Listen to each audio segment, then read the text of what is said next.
Meus irmãos, então nós estamos vendo sobre a doutrina da perseverança. Por isso que eu coloquei a foto do cristão, de John Bunyan, do peregrino. Maravilhoso, hein? Quem quiser ler o livro, lê para criança, maravilhoso. Muito bom, clássico.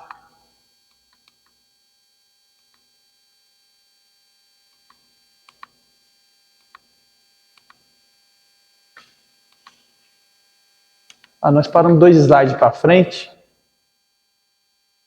Vamos começar daqui então. Perseverança de todos os que são salvos. Preciso de dar uma introdução ou alguém lembra? Lembra nada, né? A gente vai ajeitando as carroças para a gente caminhar mais aqui. Então vamos lá.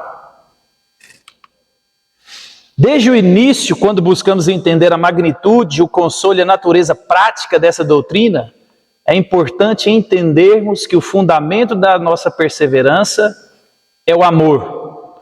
É o poder do amor que nos mantém, mas eis que é essencial entendermos aqui, meus irmãos. Não é o nosso amor por Deus que nos mantém até o fim, mas sim o amor inabalável de Deus por nós. Então, desvendar a doutrina da perseverança é, na realidade, meditar sobre a natureza, a obra e o poder do amor de Deus pelos seus.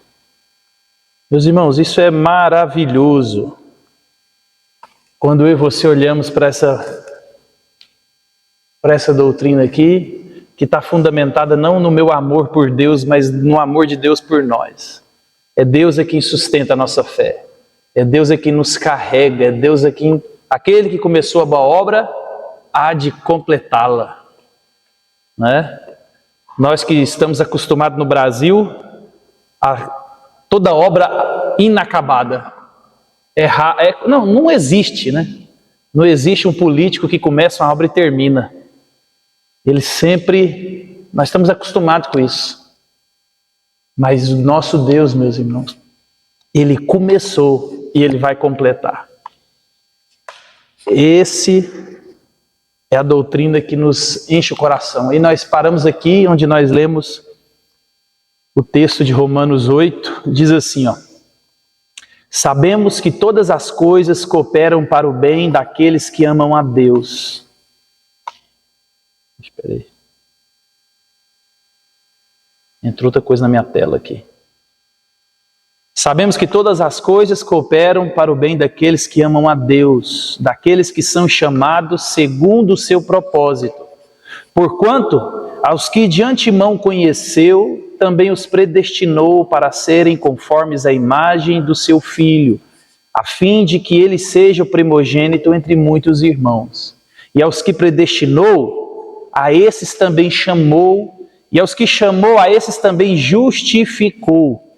E aos que justificou, a esses também glorificou. Você consegue compreender? O relato do apóstolo Paulo aqui é de uma obra que inicia e termina. Na mente de Deus, meus irmãos, a obra já está acabada. Ó. Ele nos predestinou, Ele tem um plano na minha vida e na sua. Antes da fundação do mundo, Deus nos chama, Deus nos predestina. Salmo 139, né? Acho que é. Os meus dias foram escritos e determinados antes mesmo que nenhum deles ainda existisse. Talvez essa é uma doutrina que nós precisamos de estudar mais, porque ela vai lidar com a soberania de Deus e a responsabilidade do homem. Mas Deus, meus irmãos, Ele nos chama, nos justifica e nos glorifica, do começo ao fim. Ele é que sustenta a obra da salvação. É por isso que nós podemos dizer para você, a perseverança é uma realidade. Hebreus está dizendo isso, nós lemos no capítulo 3, no verso 6. Se vocês perseverarem até o fim. Então, não é uma condicional. Então quer dizer que se eu manter firme, pastor, eu entro no céu? Não. uma das evidências que você foi regenerado, recebeu salvação, recebeu o Espírito, é que você perseverará. Com a ajuda do Espírito, com o auxílio de Deus, você perseverará. É uma evidência da salvação. É uma evidência que você possui o Espírito de Deus. Um crente perseverante. Então, meus irmãos, descanse. No sentido de, agora eu não preciso fazer nada. Não, não é isso.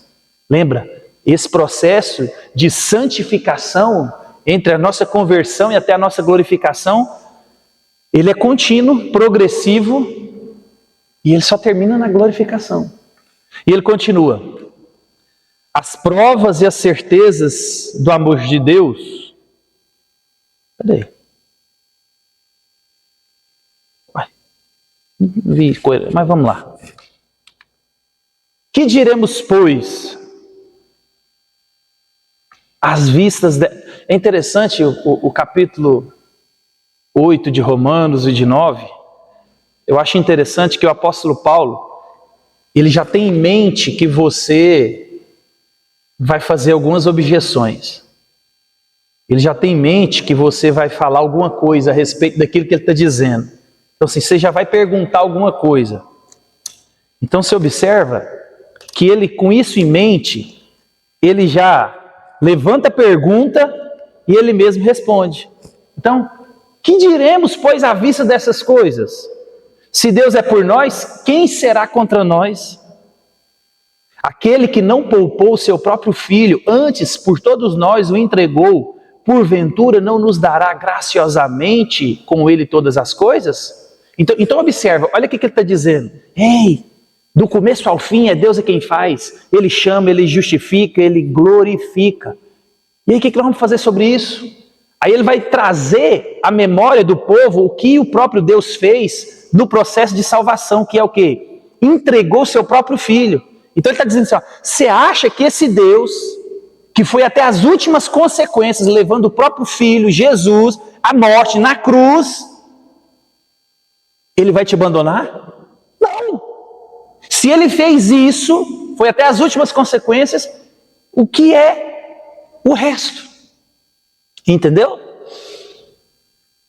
Aí ele vai dizer, quem tentará acusação contra os eleitos de Deus? É Deus quem justifica. Quem os condenará é Cristo Jesus quem morreu, ou antes, quem ressuscitou, ao qual está à direita de Deus e também intercede por nós. Quem nos separará do amor de Deus em Cristo?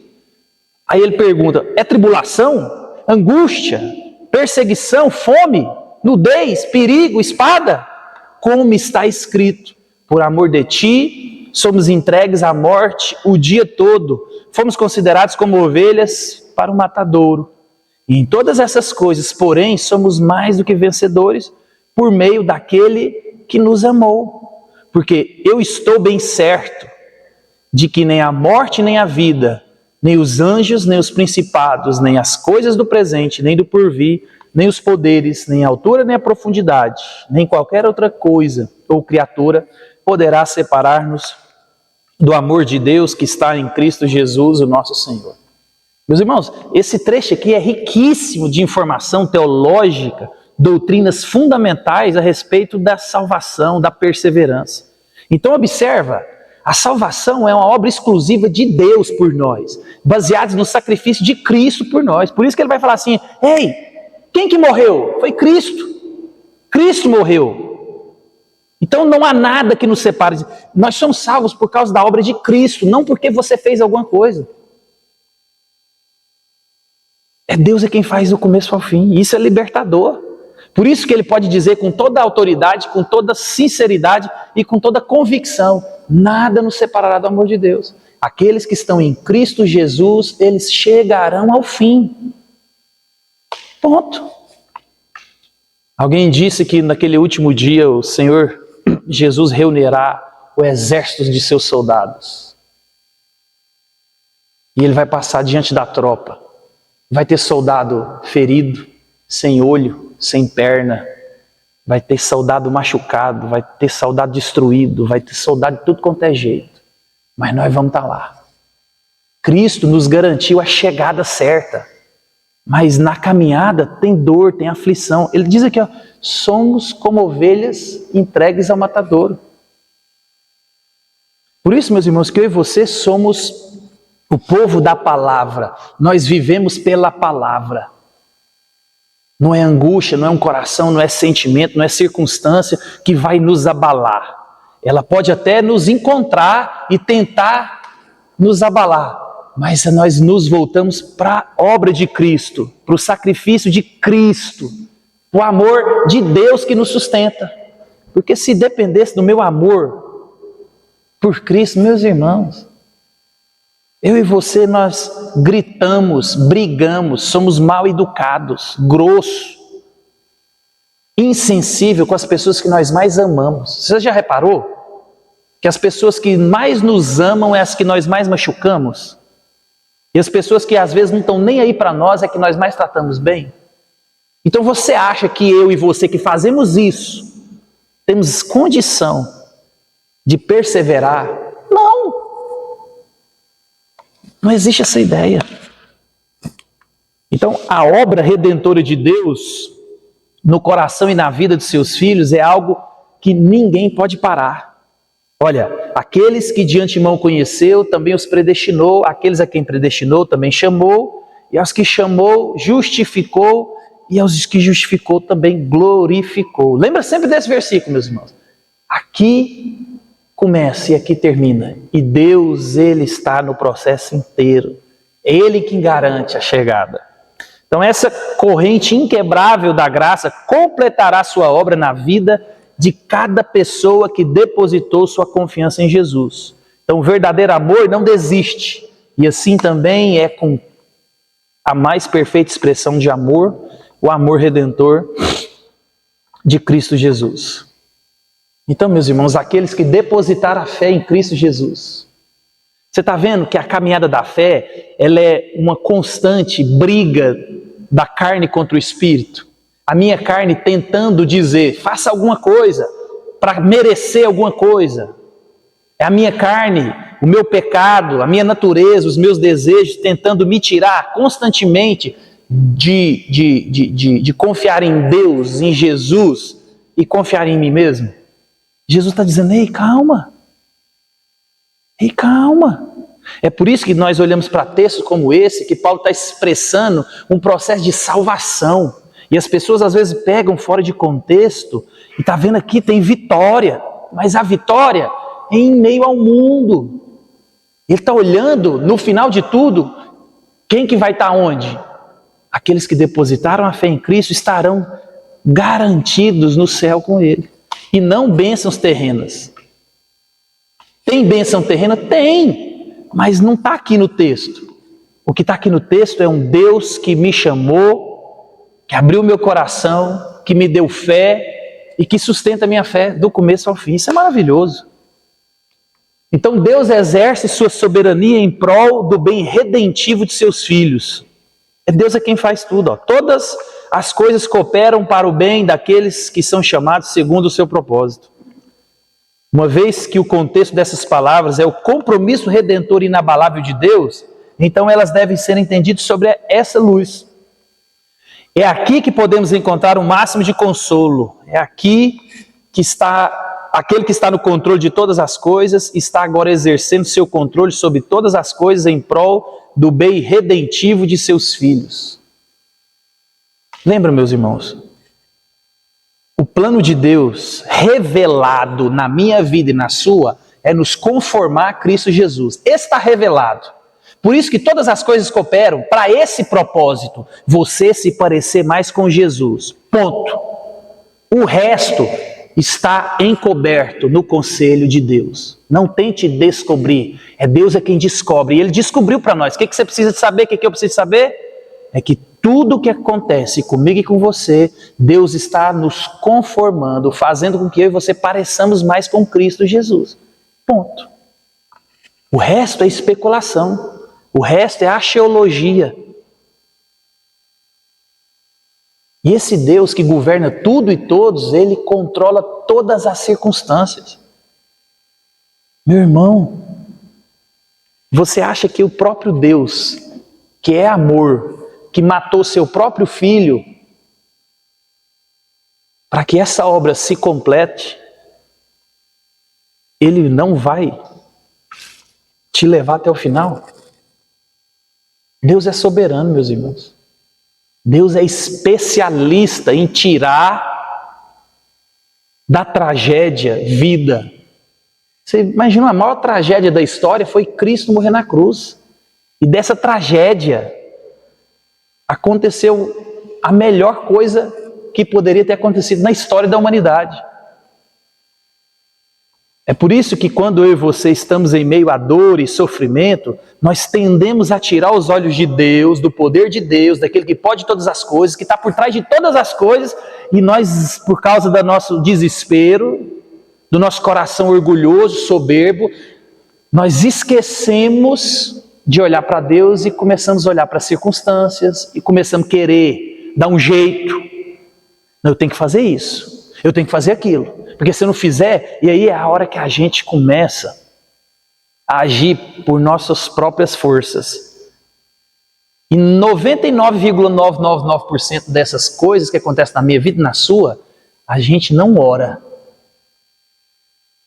Porque lembra, você está em situação difícil, você está em situação de desespero, você não sabe o que fazer, isso é comum. Agora o problema é que você não ajoelha e fala: Senhor, eu não sei o que eu faço. Eu não sei que direção tomar. Eu estou tendencioso a fazer isso. O que o senhor acha? Fala no meu coração. Me dá uma luz. Porque eu estou tendencioso a fazer isso. Eu não sei se é bom, não sei se vai ser proveitoso. Porque lembra, no desespero, meus irmãos, a gente só quer olhar até para 10 horas da noite. Você quer resolver o problema de hoje. Você quer se livrar de hoje. E às vezes, essas mexidas que nós damos no tabuleiro, você pode até respirar hoje, mas amanhã você já acorda com a mão no pescoço. Porque você não consegue refletir. Você acha que você controla, eu tenho que fazer isso para amanhã, que senão... Então, meus irmãos, lembra sempre disso. Cristo está no controle de todas as coisas. Se você não sabe o que faz, ore. Na verdade, orar sem cessar. É o tempo inteiro. Mas lembra, qual foi a última vez que você foi fazer algo que você orou? Qual foi a última vez que você fez algo que estava tudo ok, tudo tranquilo, não tinha desespero, estava tudo em ordem, mas mesmo assim você orou? Isso mostra muito a nossa confiança, o nosso coração. Isso mostra muito em quem nós temos confiado. Se é em Deus ou em nós mesmos. Então, meus irmãos, essa soberania Deus exerce para o nosso bem, salvífico. Então, ao longo do caminho, Deus suprirá tudo de que seus filhos precisarem. Se Deus é por nós, quem será contra nós? E aquele que não poupou seu próprio filho, como também não nos dará graciosamente com ele todas as coisas? Então, diante de tudo que Deus fez, faz algum sentido, meus irmãos, pensar que Ele nos abandonará ao longo do caminho? Esse é o nosso Deus. Ele fez tudo o que precisava de fazer para que a salvação fosse uma realidade para mim e para você. Você acha que Deus te abandonou? Não. Talvez é porque Deus não atendeu os seus desejos, as suas necessidades, o seu querer, as suas vontades. E aí eu e você, como crianças embirradas, nós dizemos: eu não estou sentindo Deus. Aí eu e você, nós agimos com falta de sabedoria, nós não buscamos conselho das pessoas. Nós não envolvemos pessoas na nossa vida, pessoas sábias, maduras. Nós vamos tocando a vida como especialista. Lembra? Eu sempre vou repetir isso aqui para você. A única coisa que a gente não tenta fazer sozinha é quando se está relacionado à saúde. Essa eu nunca vi. Essa quando entrou médico, hospital, entrou saúde, todo mundo se entrega. Fala: Senhor, tenha misericórdia. Abre uma porta. Senhor, faz o milagre. É a única área da minha vida e da sua que você busca ajuda. Você já reparou para isso? Agora, você está com um problema no casamento. você vai tocando. Você está com problema com o filho, você vai tocando. Você está com problema nas finanças, você vai tocando. Você está com problema pessoal na igreja, você vai tocando. Você está com problema de fé, você vai tocando. A sua vida você vai tocando. Você vai tocando, tocando, tocando, tocando, tocando. E isso mostra o orgulho do nosso coração. Você está dizendo assim para Deus: eu não preciso do Senhor aqui. Agora aqui eu preciso, porque realmente saúde é um negócio. Se você tivesse feito um curso básico de medicina, talvez você ainda falava: não, Senhor, vamos esperar gravar mais a situação. Então observe, meus irmãos. É por isso que às vezes no nosso coração gera esse sentimento de abandono. É porque nós não estamos envolvendo Deus na nossa vida. Você precisa de fazer um exercício. Se você ora todo dia, lê a Bíblia todo dia, tem um momento de louvor, de meditação, para e veja se esses seus momentos de meditação são de fato um momento de alimentação, de refrigério. Se você está ali naquele momento para ligar a sua bateria no carregador que é Cristo, que é a palavra de Deus, e absorver aquilo. Porque, meus irmãos, é muito perigoso eu e você cairmos num profissionalismo da fé. A gente levanta, pega a Bíblia, ora, vai trabalhar, a gente senta para almoçar, ora. Então, é automático. A gente vai fazendo aquilo que é bom, que é esperado, mas o coração está distante da coisa. A gente vai só cumprindo protocolo. Com a Bíblia na mão, às vezes você faz as mesmas orações. Senhor, abençoa o meu dia. Senhor, guarda meu dia. Senhor, faça com que eu prospere aqui. Senhor, me abençoa aqui. E pronto. Então, lembra. E você não tem aquele momento de falar: Senhor, minha vida tem agradado ao Senhor. Minha postura. Senhor, qual que é o pecado que eu tenho fechado os meus olhos para Ele, que eu não tenho conseguido enxergar? Mostra para mim meu pecado, para que eu venha me arrepender. Como que eu tenho sido como crente, como que eu tenho sido como cônjuge, como que eu tenho sido como filho, como que eu tenho sido no trabalho, como que eu tenho administrado os recursos que o Senhor tem me dado. Senhor, eu tenho feito isso de maneira santa.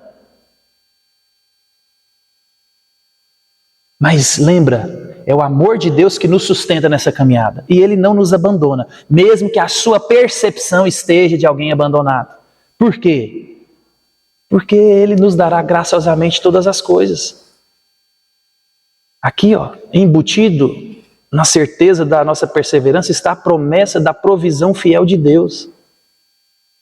Ele nos deu o seu Filho e garantiu o nosso destino e proverá tudo que eu e você precisamos nesse intervalo da justificação, no dia que eu e você fomos salvos, até a nossa glorificação. E qual que é a garantia? O sacrifício de seu Filho é a nossa garantia desse compromisso.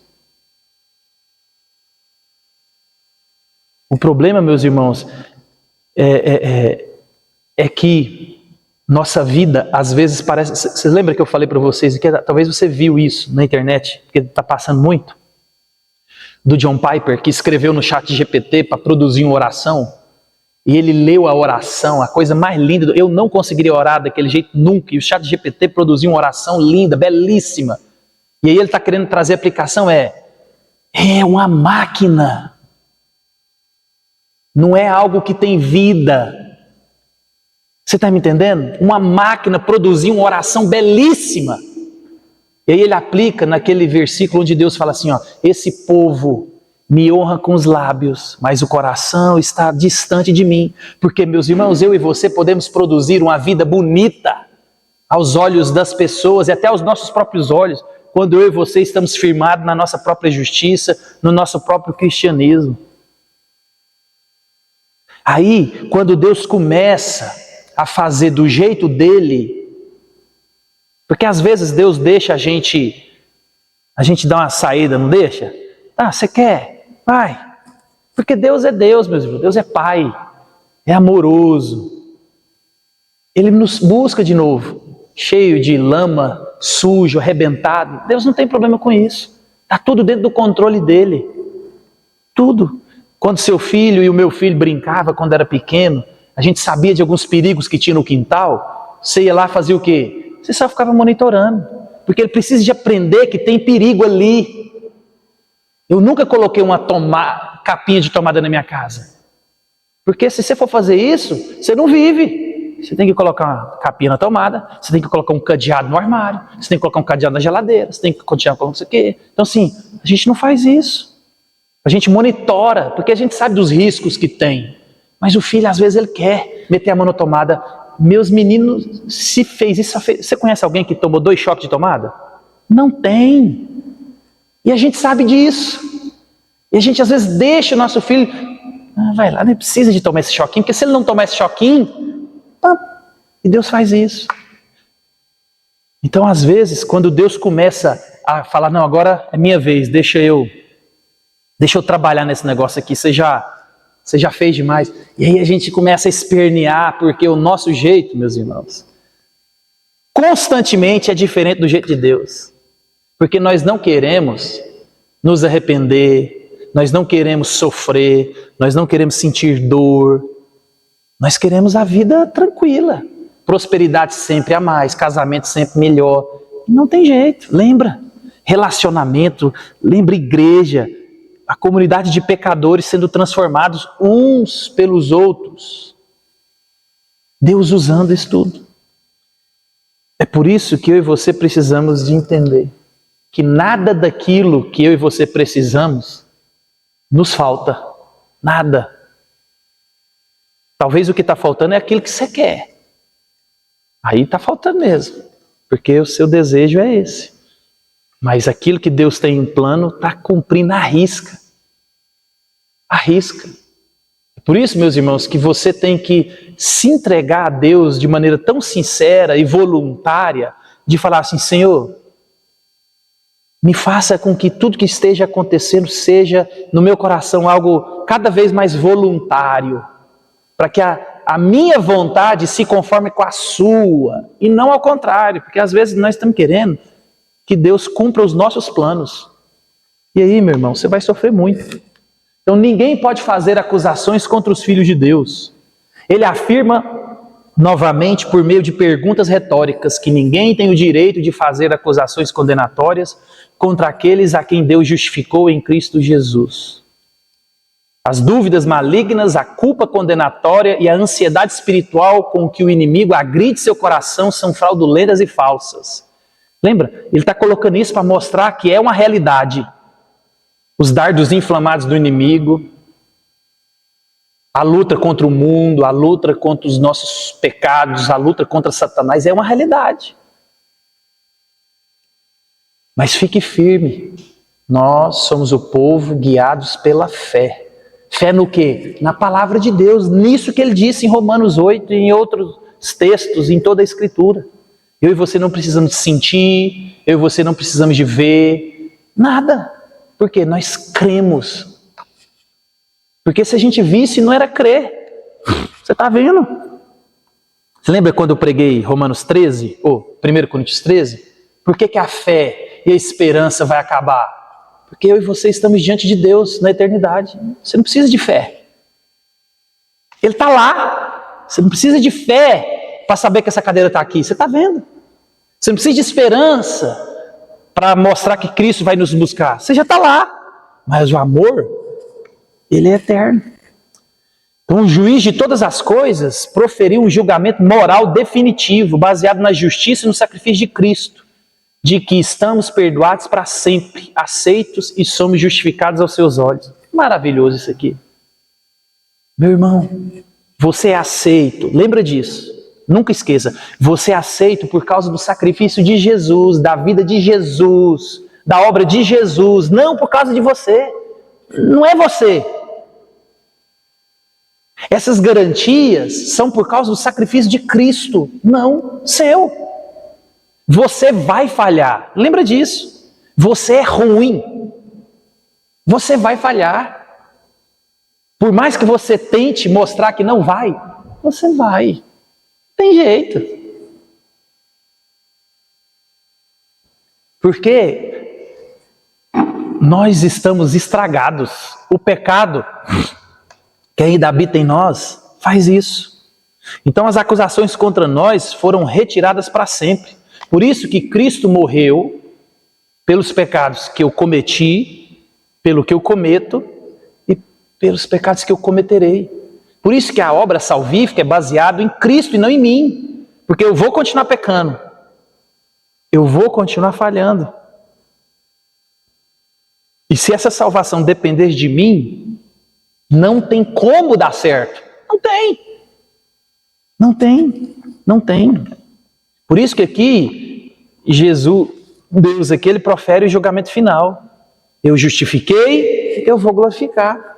Ponto. Está acabado. O tribunal está encerrado. Está tudo apagado. Fomos todo mundo embora. As portas do tribunal foram trancadas. Nós não estamos mais na cadeira do banco dos réus. Nós estamos assentados com Cristo Jesus à destra de Deus nas regiões celestiais. É por isso que o que regula a minha vida é a sua, meus irmãos, não é as circunstâncias, não é o sentimento. Mais uma vez, talvez a sua vida vai ser uma vida de dor e tristeza constante. Vai ser. E ponto final. Talvez vai acontecer coisas na sua vida terríveis. Coisas que eu não desejaria para o meu pior inimigo. Mas Deus tem um plano e ele vai ser seguido à risca.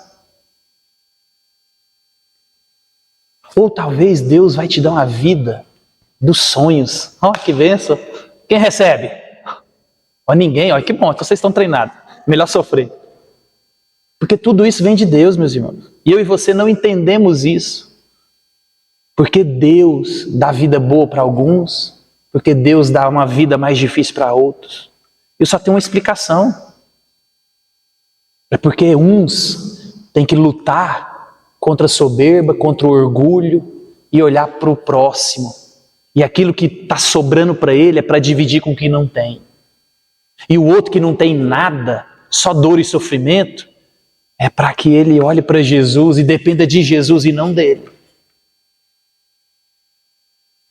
Simples assim. Ou então parece que é simples, né? Mas é difícil, meus irmãos. Por isso que é pela fé. É confiando em Cristo Jesus. E não é fácil. Então ninguém pode nos acusar contra nada. Ah, isso aí que está acontecendo na sua vida é porque você pecou. Não! Esquece isso. Isso não existe para os crentes. Toda a acusação do pecado foi posta em Cristo Jesus. Não há nenhuma condenação para os que estão em Cristo Jesus. Cristo foi o alvo de toda ira contra o pecado. O que acontece na sua vida não é porque você pecou e Deus está irado. Não. Talvez você pecou e Deus vai te transformar, vai te reeducar, Deus vai te ensinar. Então tem uma grande diferença. Deus não está irado com você, Ele é o Pai. Ele vai te corrigir, vai te moldar, vai te lapidar. Então esqueça esse engano do inimigo. Por isso que ele fala, quem atentará acusações contra os eleitos de Deus? É Cristo, é Deus quem justifica. Isso é maravilhoso. Não tem nada melhor do que isso aqui não. Nada pode nos separar do amor de Deus. Nada. Este é o argumento final que Paulo apresenta para a perseverança dos santos. Sim, os santos sofrem nesse mundo que geme. Sim, há momentos em que nem sabemos como orar. Sim, eles convivem com ataques condenatórios do inimigo. E sim, eles se desviam e se perdem. Porém, nada no céu ou na terra poderá separá-los do amor de Deus que está em Cristo Jesus. Seu amor redentor nos sustentará até o fim. Somos filhos dele, não porque cremos primeiro, mas porque ele depositou em nós o seu amor. Ele não nos amou porque cremos. Não, nós cremos porque ele nos amou e nos ama. No fim, nossa perseverança é resultado do amor de Deus, que é derramado sobre nós por meio da pessoa e da obra de Cristo Jesus. Meus irmãos, isso é maravilhoso. Você está vendo? Nós amamos porque Ele nos amou primeiro. Paulo vai dizer em Romanos 2,8, Porque pela graça sois salvos mediante a fé. Isso não vem de vós. Isso que? Nem a salvação, nem a fé. É dom de Deus. Você está sentado aqui hoje, não é porque você é bonito, não. Porque é uma tendência de você se orgulhar, achando que não, eu ouvi o evangelho junto com o Zé. Mas eu respondi, porque eu sou melhor do que o Zé. O Zé não. Não! Foi porque Deus te chamou, Deus te trouxe. A graça de Deus, ela é irresistível. Lembra disso? Ninguém pode resistir à vontade de Deus. Ninguém. Então essa passagem aqui de Romanos, meus irmãos, que é extremamente encorajadora, ela mostra para nós algumas passagens também que falam de perseverança. A Bíblia fala sempre muito disso, por isso que você tem que ler também com essas lentes. Olha o que João vai dizer: em verdade vos digo, quem ouve a minha palavra e crê naquele que me enviou tem a vida eterna. Não entra em juízo, mas passou da morte para a vida. Oh, isso é maravilhoso. Aquele que disse essas palavras estava a caminho da cruz, onde levaria sobre si mesmo o julgamento de todos os que crescem. Então Jesus pagaria a pena deles, para que pudessem permanecer sempre diante de Deus, sem temer seu julgamento. Por isso que Ele é o nosso sacerdote, o nosso mediador. Por isso que nós oramos ao Pai em nome de Jesus, por meio do Espírito Santo. Então se você colocou sua confiança em Jesus, você passou da morte para a vida. Esse é o seu estado de vida. Não há morte espiritual no caminho que você tem diante de si. No fim do caminho, para todos os que creram, está a vida, a gloriosa vida eterna. No entanto, o encorajamento glorioso dessa certeza da segurança final da salvação, que todo crente verdadeiro possui, nunca deve resultar em uma vida cristã cujo estilo seja indolente, casual, carente de séria devoção e obediência.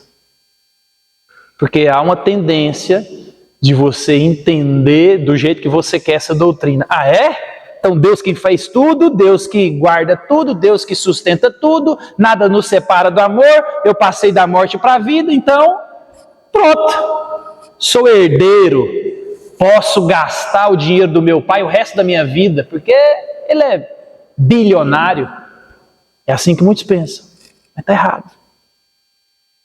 Está errado. Somos sustentados pelo poder do amor redentor de nosso Pai, mas Ele lança mão de meios comuns para realizar essa obra milagrosa. Então, Jesus falou, não será condenado, mas passou da morte para a vida. Então lembra a camiseta lá da igreja, da Cleo. O que está escrito? Tudo se fez novo. Você era morto espiritual, rebelde, inimigo de Deus. Se agora você tem o Espírito, é nova criatura. Lembra Jesus falando para Nicodemos? Não, você tem que nascer de novo. Nascer de novo. Ter vida.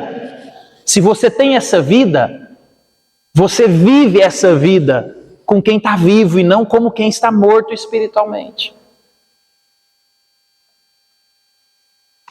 Então, meus irmãos, essa declaração é o selo da nossa perseverança. Jesus diz, outro texto maravilhoso para nós, todo aquele que o Pai me dá, esse virá a mim. E o que vem a mim, de modo nenhum lançarei fora. Você observe a força das palavras aqui?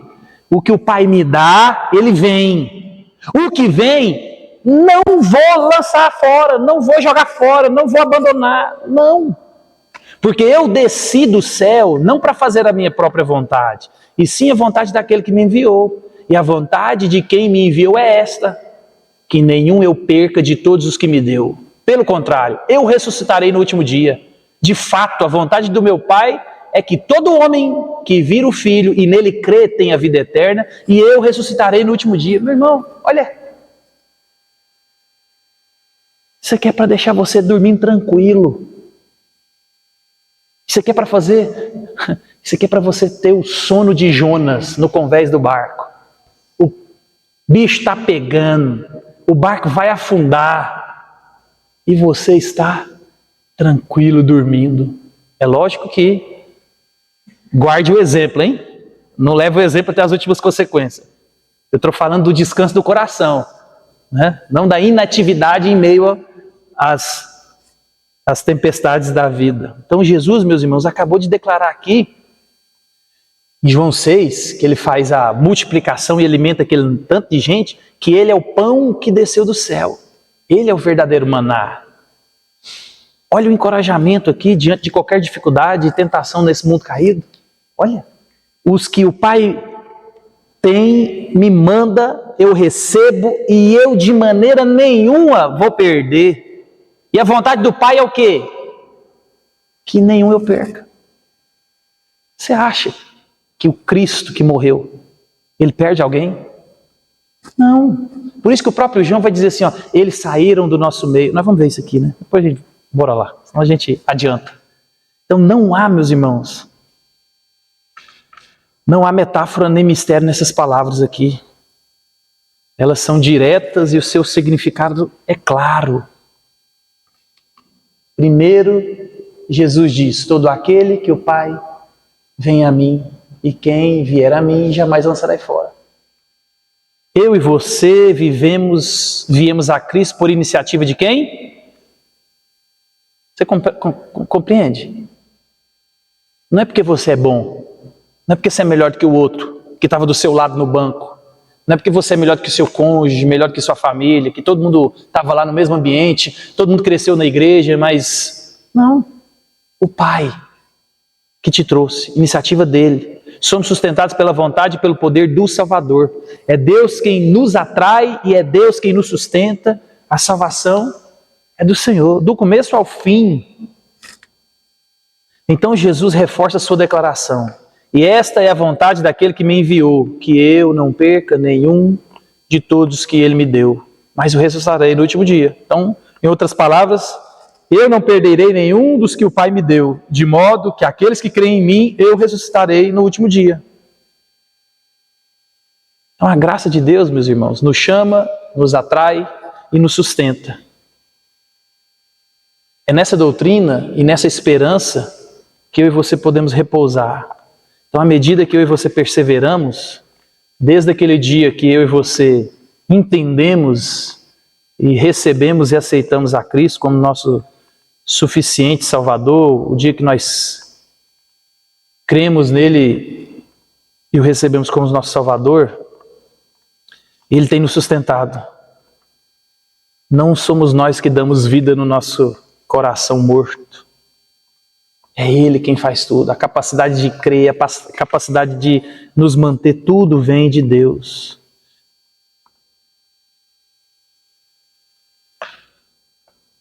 Outra passagem, lindamente, que essa é a mais famosa. As minhas ovelhas ouvem a minha voz, eu as conheço, e elas me seguem. Eu lhes dou a vida eterna, jamais perecerão, e ninguém as arrebatará da minha mão. Aquilo que meu Pai me deu é maior do que tudo, e da mão do Pai ninguém pode arrebatar. Eu e o Pai somos um. Olha, ele é o bom pastor, lembra? João 10, ele vai dizer que ele é o bom pastor, ele é a porta.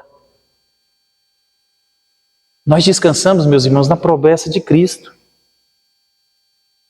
A promessa de proteção é dele para conosco, ele que nos guarda. Então as palavras de Jesus são inequivocadamente claras, elas jamais perecerão e ninguém arrebatará das minhas mãos. Então você e eu perseveramos porque somos mantidos pela graça nas mãos soberanas e onipotentes do Pai. Então essa passagem nos ensina que o poder que nos mantém é o poder do Senhor. Nossa salvação é iniciada, continuada e finalizada por Ele. Então se tivéssemos poder para fazer qualquer dessas coisas, a intervenção da graça divina no mundo não teria sido necessária. Se você pudesse fazer tudo isso. Então, meus irmãos, embora o ensino aqui dessas passagens sejam claras, elas nos deixam com duas perguntas. Primeira pergunta é: se o que acabamos de considerar é verdade, então faz alguma diferença como vivemos? A gente falou um pouco disso lá atrás. Por quê? Nós somos chamados a confiar, somos chamados a descansar na obra dele, no poder dele, no sustento dele? Somos. Então quer dizer que a maneira como eu vivo, tanto faz, tanto fez? Aí ele explica, ó. A doutrina da perseverança dos santos significa que o cristianismo casual, indolente e consumista é aceitável? Ele pergunta outra vez. Se estamos assim tão seguros, por que não desfrutamos um pouco dos prazeres do pecado?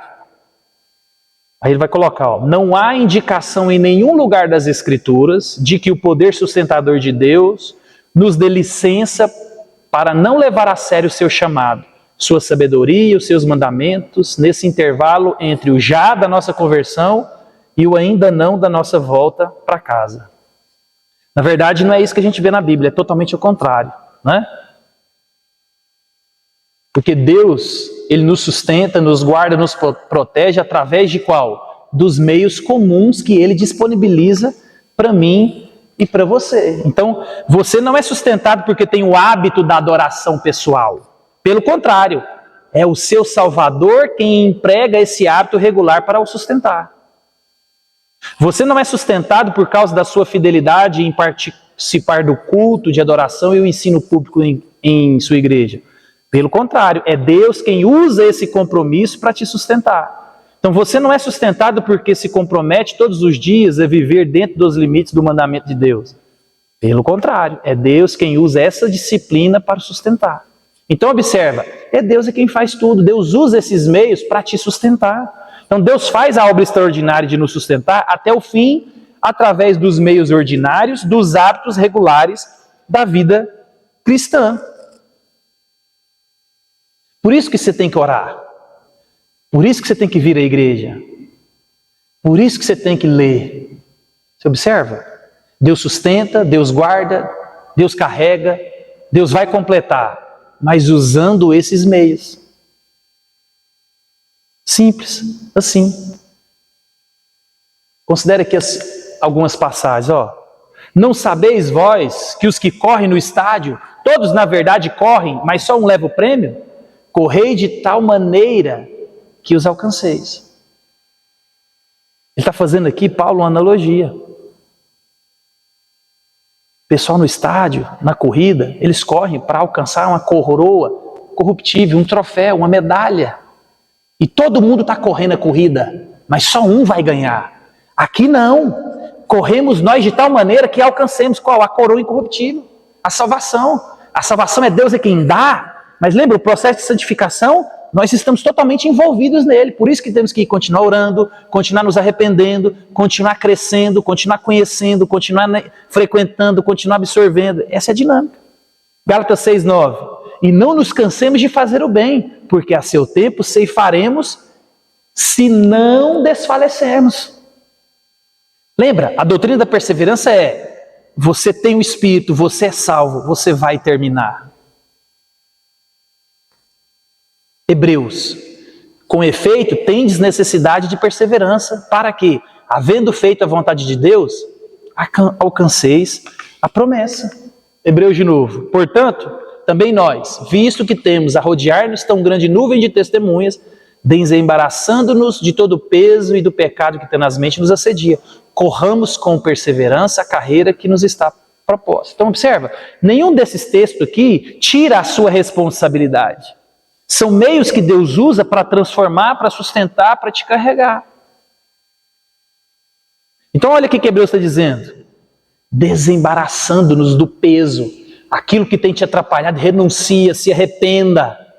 Porque você precisa de correr uma corrida que foi proposta, a corrida da vida cristã, a corrida da santificação, a corrida da nova criatura que é todo dia se despir do velho homem e se revestir de Cristo. Aí Apocalipse 3, venho sem demora, conserva o que tens, para que ninguém tome a tua coroa. Então aqui, meus irmãos, são apenas algumas passagens que afirmam como eu e você devemos viver, e que a maneira como nós vivemos Importa. E uma das razões pelas quais importa é porque Deus usa o nosso compromisso de perseverar com todos esses hábitos regulares da fé, que são uma ferramenta que nos sustenta, que nos guarda, que nos protege por meio do seu poder. É por isso que você já ouviu muitas vezes aqueles crentes fracos, que vêm de vez em quando, ora de vez em quando.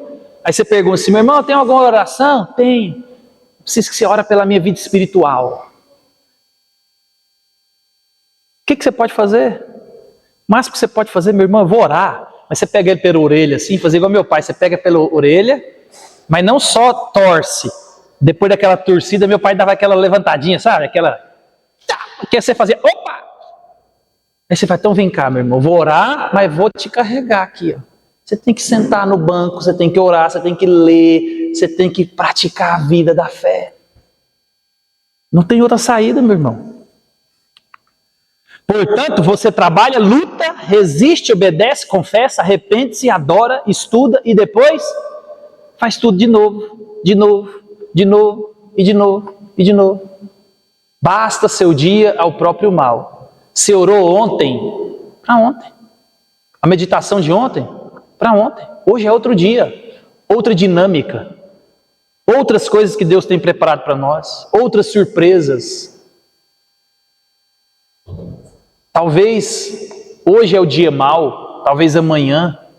É por isso que é de novo, de novo, de novo, de novo, de novo e de novo até o fim. Então a primeira pergunta foi se a maneira como nós vivemos faz alguma diferença. Então a gente vê que sim, claro.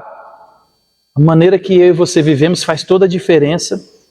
Por quê? Porque são essas ferramentas que Deus usa, nos dando o seu poder para perseverar e para continuar a caminhada.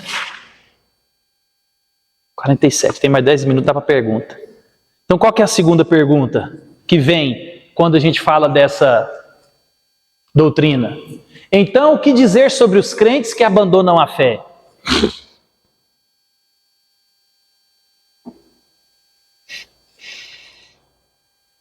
Se Deus sustenta, se Deus faz, se Deus é quem carrega, se Deus é quem salvou, se Deus é quem dá fé, se Deus garantiu, se Ele é o selo, se Ele é a garantia, Ele é a promessa, Ele vai cumprir. Então como que você me explica, pastor? Aqueles crentes que abandonaram a fé. Aí ele diz assim, ó, é algo doloroso de ver, e se a dinâmica for mal compreendida, pode fazer com que você questione seu próprio potencial de perseverar. Conhecemos pessoas a quem chamaríamos de crentes verdadeiros.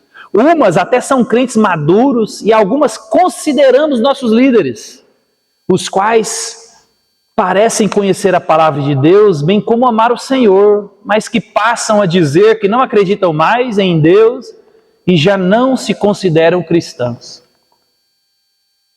Essa situação aqui é desconhecida de alguém? Alguém aqui não conhece uma situação dessa? Alguém aqui nunca fez essa pergunta? Então essa é uma realidade, não é? Ah, pastor, mas se isso tudo é uma realidade, se é uma doutrina firmada na palavra de Deus, se aqueles que são salvos vão chegar lá no final com toda certeza, e aqueles? Aí você pergunta, isso significa que nós também podemos desistir da fé?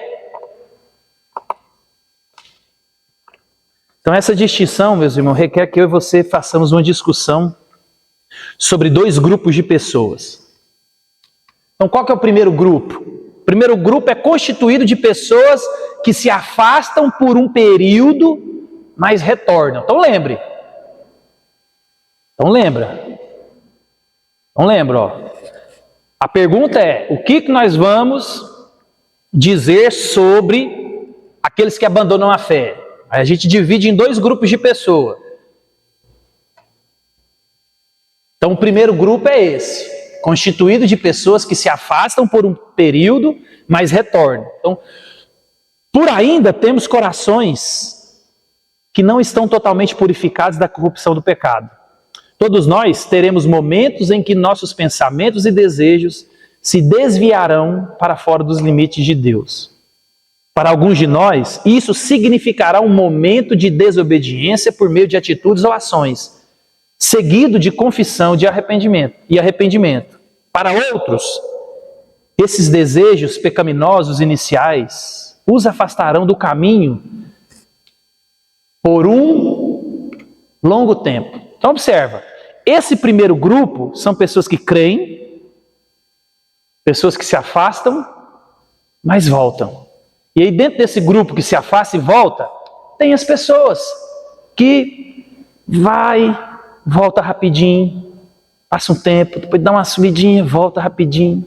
Agora tem aqueles que foram e parece que não voltaram, né? Então eu e você, nós conhecemos pessoas e histórias que viveram muitos anos de fé, tiveram a juventude. A gente conhece relatos de pessoas próximas a nós que abandonaram essa dinâmica.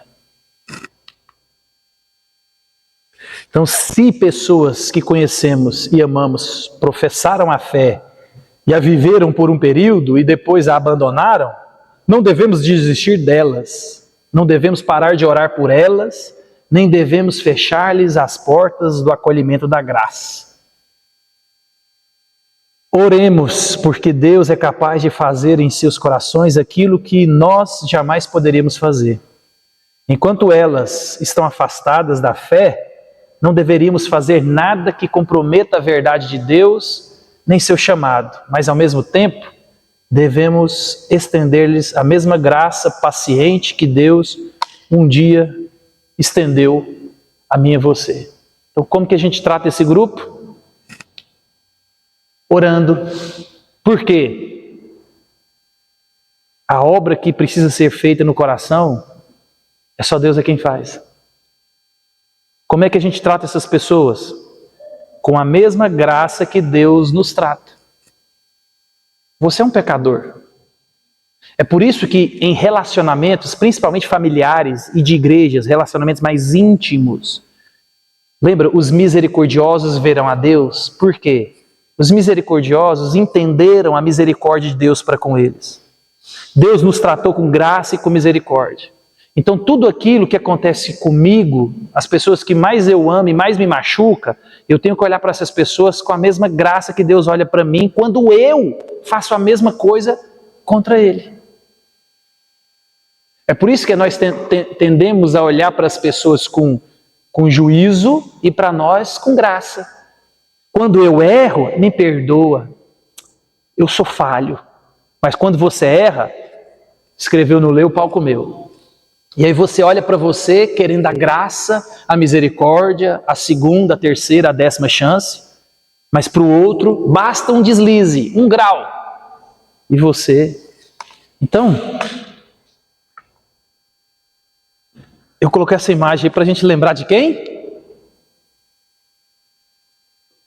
Filho pródigo, ó. Mas a internet é uma benção, né? Chiqueirão, cheio de porco. Mas acontece, meus irmãos, essa é uma realidade. Isso faz parte do processo. Algumas pessoas, Deus precisa de trazer de volta para o chiqueiro. Algumas pessoas, Deus precisa de tirar tudo. Às vezes, pessoas que nós amamos, às vezes de situações confortáveis, às vezes de dores terríveis. Porque Deus tem a maneira de trabalhar, Deus conhece você, eu não conheço. Entendeu? Se você falar para mim, pastor, como é que faz para me perseverar na fé? Eu vou falar para você, ora todo dia, lê a Bíblia todo dia e não falta nenhum culto. Agora eu não conheço o seu coração, Deus conhece. Talvez o seu coração ele precise de ser trabalhado de maneira mais profunda. Que aí todas essas ferramentas, junto com a ferramenta da dor e do sofrimento, do fogo, vai cumprir o propósito. A gente tem filho, filho é assim. Tem filho que você exorta, ele obedece. Tem filho que você exorta, ele responde. Você fala com ele de novo, ele grita. Aí você precisa de dar uma pisada na garganta dele. Aí você precisa de colocar ele de castigo. Aí você precisa de ser mais duro. Você precisa de ir para Não é assim? Na mesma casa. Um, você só fala, ele obedece. O outro, você precisa de usar ferramentas mais específicas. Você tem que privar ele de algumas coisas. Você tem que colocar ele em situações de desconforto. Nós fazemos isso com os nossos filhos. E talvez muitos desses que nós conhecemos podem ser esses. Os filhos mais rebeldes. Vou parar aqui no primeiro grupo. Então qual que é o primeiro grupo? Pessoas que professam a fé, que se arrependem e voltam, e constantemente se arrependem, que entendem essa dinâmica, e tem pessoas que vão e passam um longo tempo. Isso tudo para a gente responder a pergunta de por que os crentes abandonam a fé. Então nós vamos parar aqui e a gente dá sequência na próxima aula. Não vai dar para a gente terminar. Mas lembre-se, meus irmãos, essa doutrina é para deixar o meu coração e o seu descansado naquele que fez e faz todas as coisas. Amém?